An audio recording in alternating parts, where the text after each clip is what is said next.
Radio Corporation of America presents The Magic Key.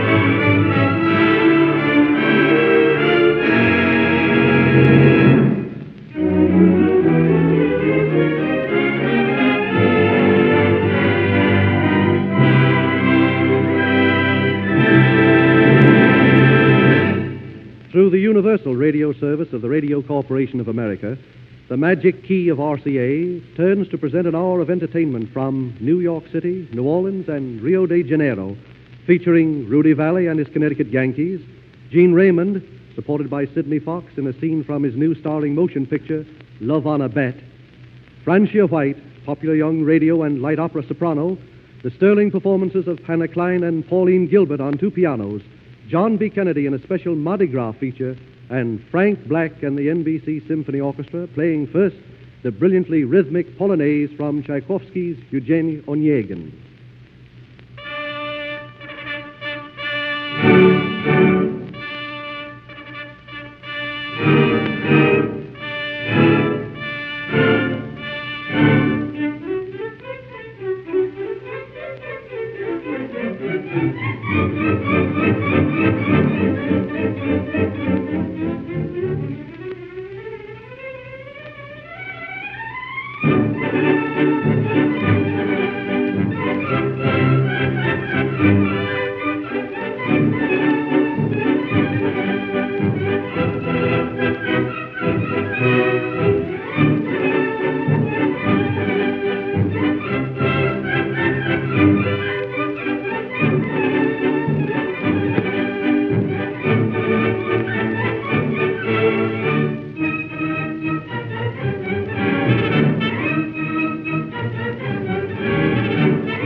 the famous Juilliard School of Music a few months ago, two young girl pianists, both exceptionally brilliant, both holding fellowships, listened with interest to the suggestion of their teacher, Madame Olga Samarov-Stakovsky, that they form a team. Together, said Madame Stakovsky, they had a chance of becoming one of the most remarkable musical combinations of the era. Today, that prediction is on the verge of being realized. Hannah KLINE and Pauline Gilbert expect to make their concert debut next season. The former of these two young artists is well known to radio listeners through her several years' association with Major Bowes' Capitol family. But today, Miss KLINE and Miss Gilbert appear together for the first time on a national network. The Magic Key of RCA turns to Hannah and Pauline Gilbert, playing first Duvenoir's brilliant Rolling Fire.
From the pyrotechnics of that rendition, Miss KLINE and Miss Gilbert turn to something in a more romantic mood. They bring us now Gracia from Infante's charming Andalusian dances.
Among the box office records of this booming theatrical season, some of the newest and most spectacular are being established by one of Hollywood's most likable young men in a series of personal appearances in eastern cities.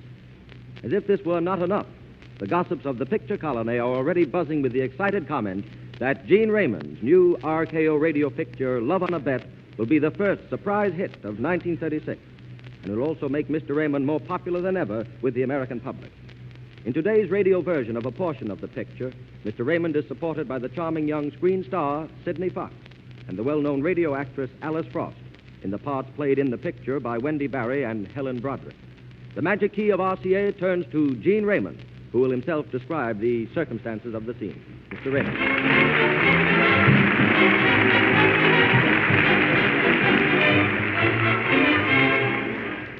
Michael McRae finds himself the victim of a bet that's slightly insane. But being slightly insane himself, it's just the kind of a bet you'd expect him to make. His wealthy uncle wants him to go in the meatpacking business.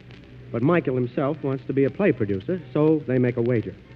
If Michael can leave New York with no money, attired only in a suit of underwear, and arrive 10 days later in Los Angeles with $100, a new suit, and a lovely girl willing to marry him, then he wins.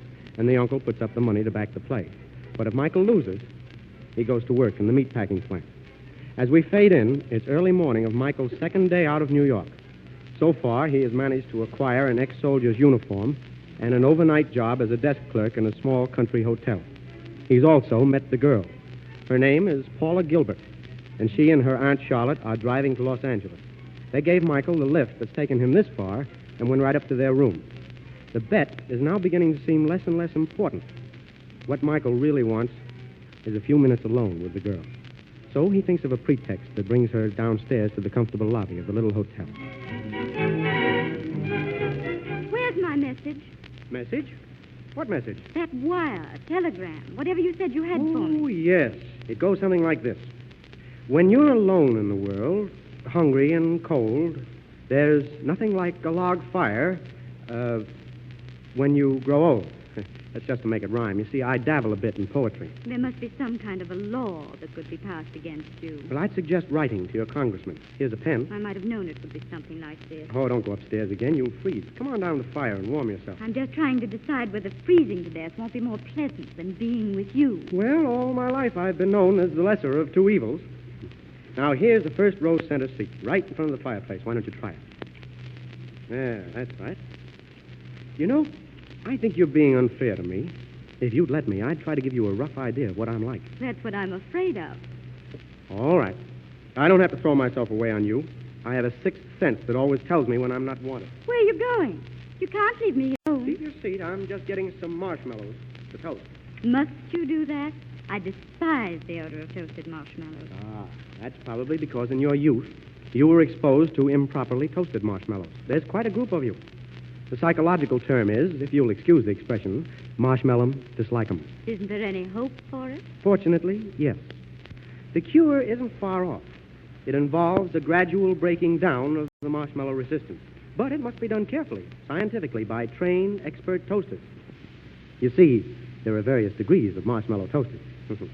I myself am a 32nd degree toaster. I congratulate you. Thank you. Delicious. Now, take the beginner or neophyte group. For example, a group of Boy Scouts, untutored, eager. What do? A good deed a day, I'm told. Well, let's skip the Boy Scouts. Here, try toasting one yourself. Here's a stick. I've never really done this before. A frankfurter or two, but never marshmallows. No, there's nothing to be afraid of. Just keep your head down, your eye on the marshmallow, and follow through. Like this? You belong to the cautious or once over lightly group. Closer.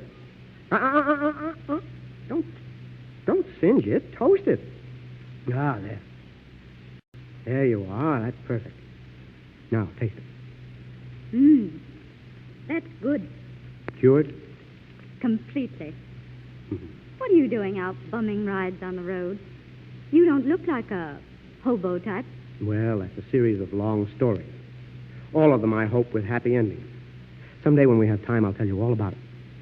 Meantime, have another marshmallow on me.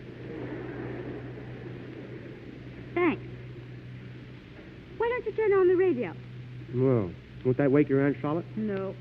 Poor darling. She's all in, worrying that we won't get to Los Angeles in time. In time for what? Nice music. Do you dance well? No, not very. I'm a rugged individualist. When I dance, the orchestra goes its way, and I go mine. Now, let's talk instead. How long are you going to be in Los Angeles? Not very long. I think I'm sailing to China. China? Missionary work? In a way, yes. Well, can't you stay? You know, I have a feeling that any moment I'll need saving. I'm afraid not. Well, at least you'll let me write, won't you? No, I don't think you'd better. Oh, I wouldn't bother you much with my letters. All I'd say would be, Dear Paula, having fine time, wish you were here. As long as you're not going to write. Couldn't you make it a little stronger? Like, Dearest Paula? All right. Dearest Paula, having fine time. Wish you were here with me. Always. Don't you see what I'm trying to say? I'm in love with you, Paula, hopelessly. Michael, if you knew the kind of person I am, you wouldn't say that. But I am saying it. I love everything about you, the way you smile and the way you frown. I love the way you talk and the way you won't talk, like the first time I met you. Would you mind very much if I kissed you? I'd mind very much if you didn't. I'm glad if I'm intruding. Oh, Aunt Charlotte, I just came downstairs because I was cold. I noticed you managed to warm up. Come upstairs this minute and pack if we're ever going to get to Los Angeles. There's plenty of time. Plenty of time. We just can't get there 5 minutes before the boat sails. Hush, Aunt Charlotte. Don't hush me. Hush Jackson Wallace after he's married you and taken you to China. Now hurry. We're going to get an early start. I suppose best wishes are in order.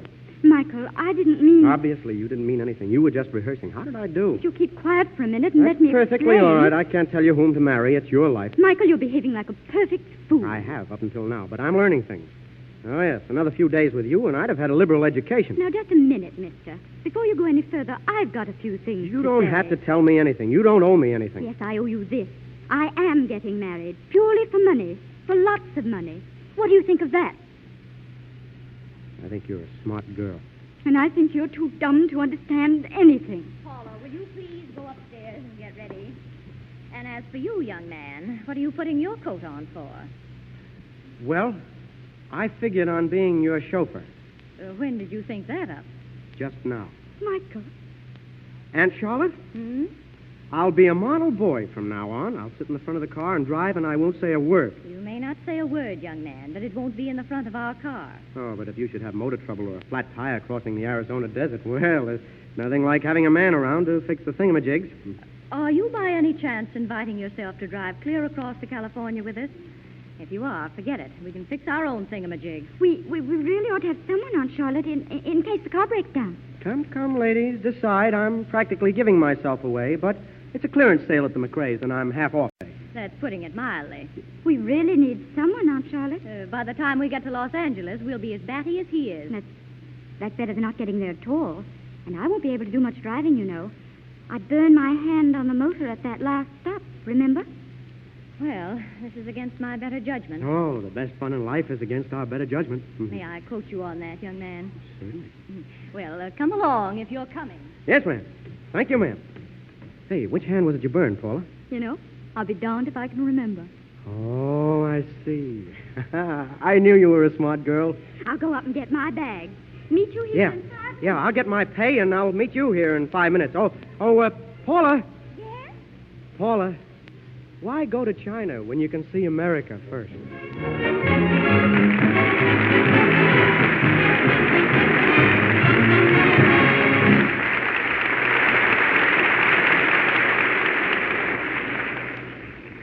Like so many of your favorite motion pictures, Love on a Bet was recorded by RCA Photophone high-fidelity equipment. You may have noticed headlined in your local newspaper this past week reports of a vital new improvement in motion picture recording. This improvement, which involves the use of ultraviolet rays, will open a new realism in the reproduction of music and voices. And this advance was made possible solely through the efforts of RCA Photophone engineers. There is really no field connected with sound reproduction into which RCA does not enter, and from each it extracts something in the way of knowledge, skill, new ideas. For example, the superlative tone of your RCA Victor Magic Brain radio with its magic eye and RCA metal tubes is due in part to the knowledge gained by RCA engineers in perfecting sound motion pictures. And in the field of radio transmission, the National Broadcasting Company sends programs into your home more effectively because of experience gained by RCA engineers in developing the international radio circuits of RCA communications, which provide the fastest, more direct means of contact between 47 different foreign countries and between many of the larger cities of the United States. In this way, drawing upon carefully correlated knowledge and diversified experience in all phases of radio transmission and sound reproduction, members of the family of RCA offer you every facility in the field of radio for business and for pleasure. That is what we mean by the universal radio service of RCA.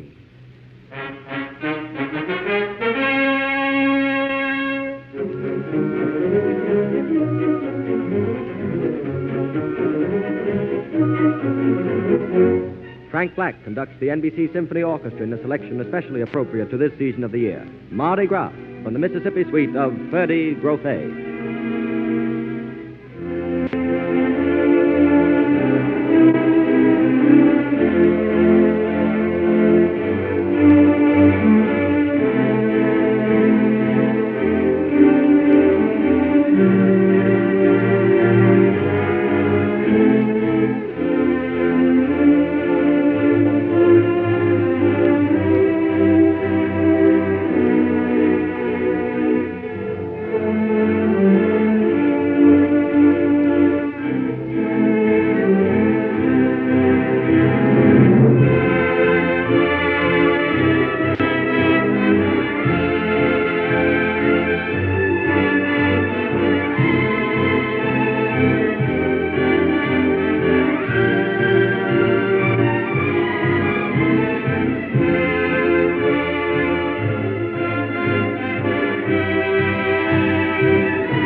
From one of the most popular operettas by Franz Lehár, Miss Francia White has chosen her second selection this afternoon. Love is a Pilgrim.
Time of frolic, time of festival, Mardi Gras, when King Carnival reigns supreme.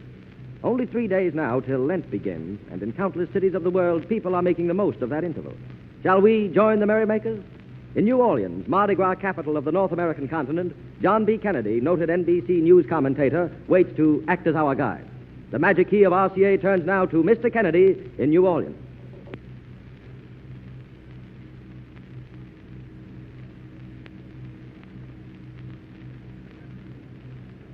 Good afternoon, all. Here in old New Orleans, it's actually snowing, but thank heaven it's snowing confetti for the Mardi Gras. Flying over New Orleans, we saw roads thick with cars from all points of the compass. 500,000 merrymakers stroll the streets under palm trees whose olive fronds gleam in the warming sun. Old New Orleans is jammed to the shores of Old Man River, Mississippi. The hotels need rubber roofs to hold the crowds. I slept in a place near the racetrack last night, and when I complained of noise in the next room, they told me it wasn't a man, but a horse. Out in the Vieux Carré section, the original French settlement, with its streets of twisted iron balconies, there's standing room only, so that even the ghosts have to haunt the houses sideways. Mardi Gras is what in English we call Shrove Tuesday, the final feast before the spiritual discipline of the 40-day Lenten fast. Let's take a brief preview peep at a rehearsal of the grand climax of Mardi Gras, the Bal Masque, which thousands will attend Tuesday night at the Municipal Auditorium.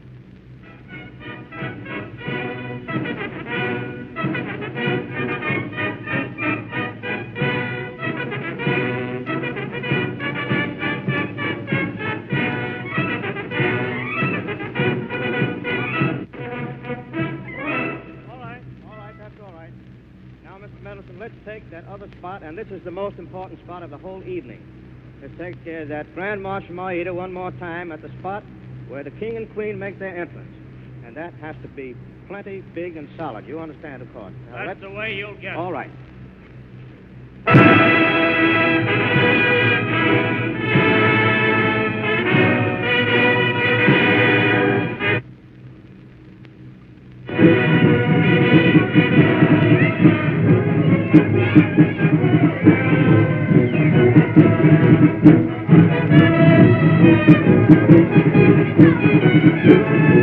miles away from the business district is the Mid-City Carnival Association, one of the great New Orleans civic associations. In just a moment, the bands from the gorgeously colored mule-drawn floats will pass through these doors to parade the streets of this section. In fact, there it goes now.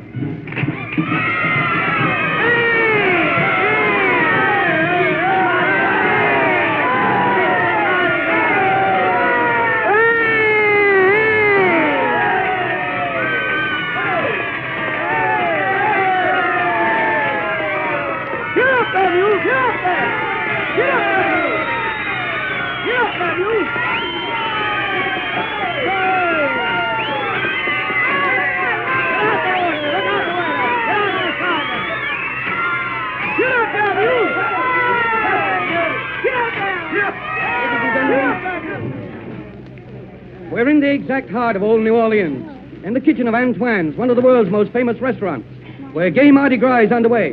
Let me introduce Roy Alciator, third-generation owner of Antoine's. Comment ça va? How do you do? Monsieur Alciator, nearly every celebrity adorns your walls here. Marshall Foch over there, what was his favorite dish? Bouillabaisse. And Charlie Chaplin's? Papano papillote. And what was Babe Ruth's? Sweet Meunière. But what is your favorite? Corned beef and cabbage. No, pas ici.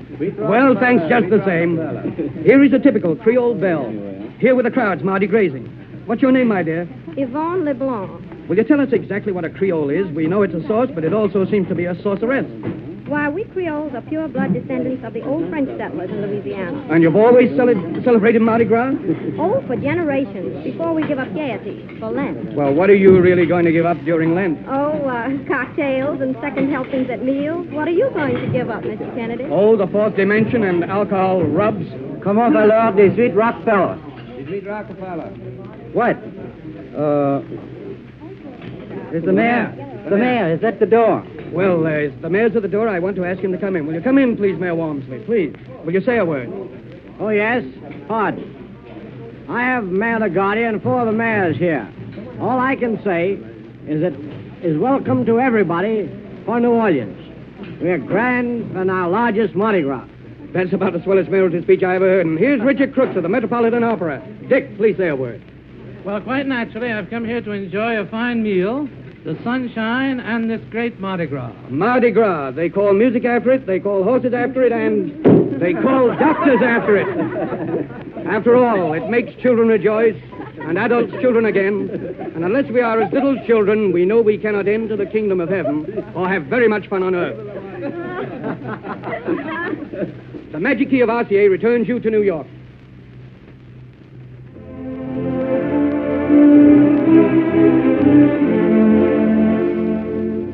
And that's the way the ancient festival of Mardi Gras looks when translated to these United States of America.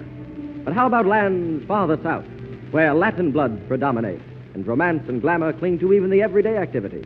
Let's see how Rio de Janeiro, capital of Brazil, celebrates Mardi Gras. Once more, we call upon the Universal Radio Service of RCA as the Magic Key turns, speeding us southeastward 5,000 miles to Rio de Janeiro.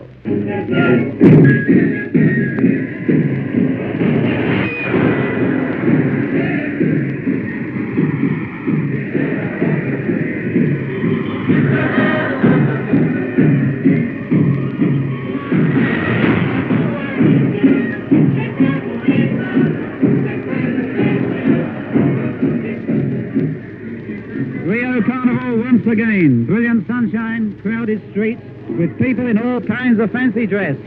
Streamers and confetti galore. The carnival procession extends in double line over 3 miles in length down the Avenida Rio Branco and out along the shores of the marvelous Guanabara Bay. Listen.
Crowds are gathering around the microphone here in the street, all wishing to have their voices heard in the United States of America.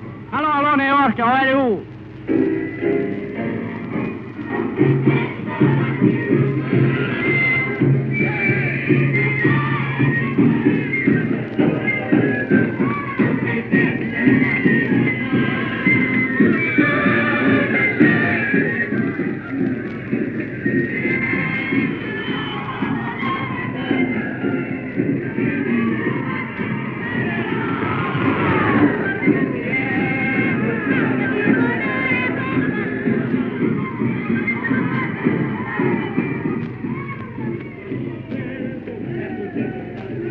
And so the Rio Carnival goes along in madding spirits, in the street, fancy dress balls in clubs and casinos, tonight and for the next 2 days.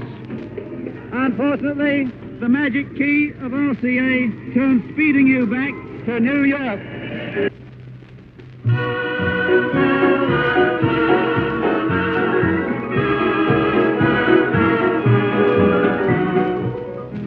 About once in a generation, an entertainer comes along who, by some rare quality within him, is able to make himself a kind of institution, a permanent public favorite.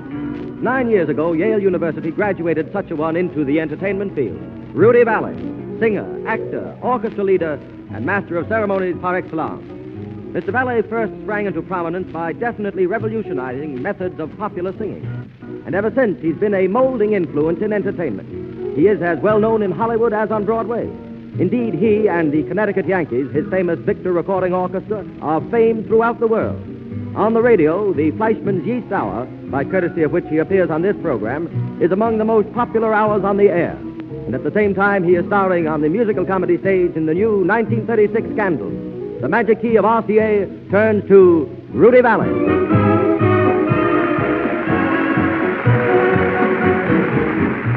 Hi-ho, everybody. The first of our 2 popular compositions is what our friends seem to think is one of our best Victor recordings. It's from the English picture starring that very lovely and versatile creature, Jessie Matthews. The picture, First a Girl. The tune, Everything's in Rhythm with My Heart.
Everything's in rhythm with my heart. The flowers that grow and the breezes that blow seem to go with the flow of my song. And the song I sing's in rhythm with my heart. Every creature seems to take a part.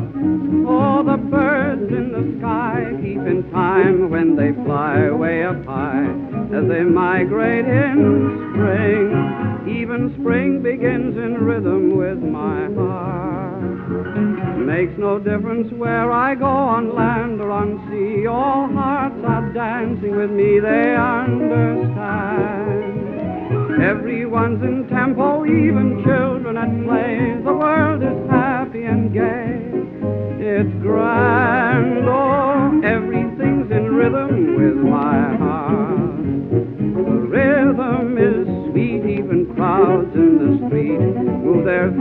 the beat of my song. Oh, everything's in rhythm with my heart.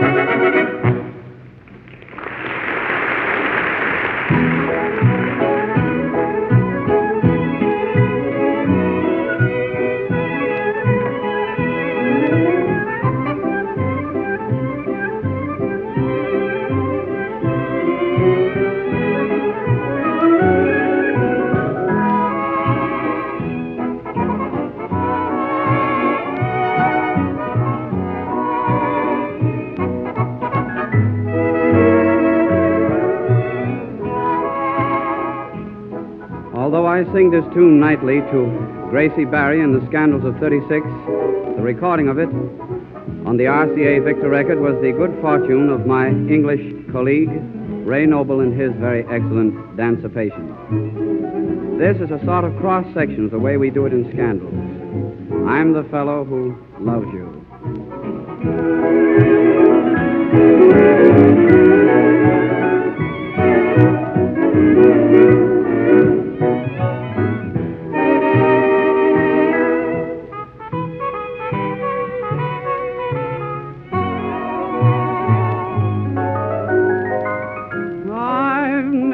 My heart set on mingling with the smart set. I've never been impressed by blue bloods and care much less for parvenu bloods. You're of the upper classes, I'm of the lowly masses. I'm going to have my say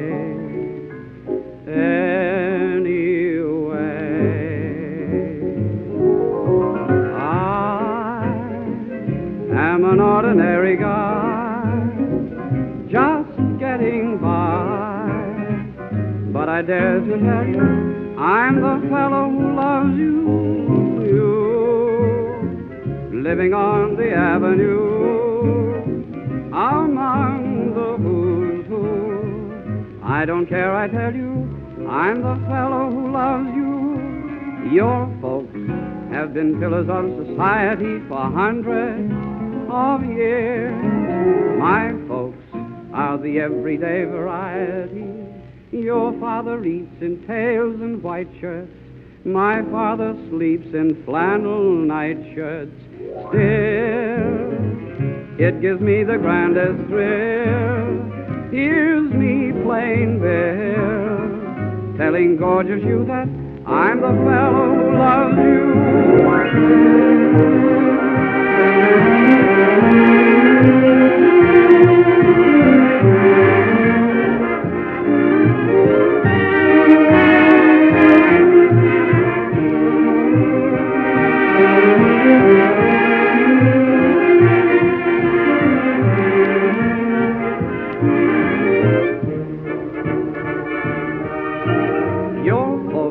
Have been pillars of society for hundreds of years.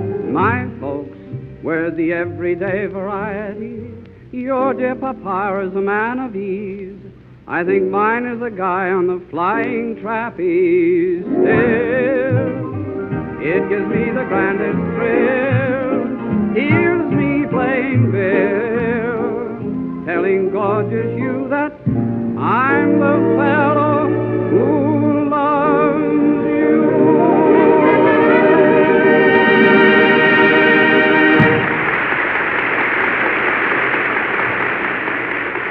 Will you listen for a moment to a scene that may be taking place now, this very instant, in thousands of homes throughout the country? Why does that darn radio keep swelling and fading this way? It did the same thing last Thursday night while we were listening to Rudy Valley. I know. Isn't it a pity? With all the fine programs the National Broadcasting Company sends out every hour of the day. Oh, I do wish we could afford one of those RCA Victor Magic brain radios like the Tuckers have. Well, we can't. I know, dear. But it does seem a pity. They get such perfect reception always. And then it's such fun and so easy tuning in stations with the magic eye. Yes, of course, of course. Everybody knows what a wonderful radio it is, but we just can't afford one, that's all. But that's not all, if you'll pardon the contradiction. Now hundreds of thousands of people throughout the country can afford, as they couldn't before, an RCA Victor radio with Magic Brain, Magic Eye, and RCA metal tubes. Greatly increased sales, combined with the vast RCA Victor resources, have made possible the introduction of two new models, the C819 and the C820, both full-sized radio consoles incorporating all the fine RCA Victor features for only $89.95, FOB Camden, New Jersey. That's almost $30 less than you formerly had to pay for such an instrument. Why not see your RCA Victor dealer tomorrow? Convenient terms can be arranged.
The selection just concluded was the lively Slavonic Dance No. 1 by the great Czech composer Dvorak, played for you by the NBC Symphony Orchestra, conducted by Frank Black, Director of Music for the National Broadcasting Company.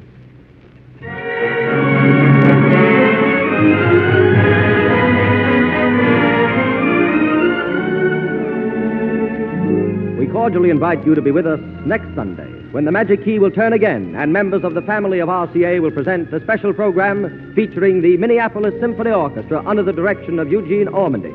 Cornelia Otis Skinner, the eminent pianist Misha Levitsky, and John B. Kennedy.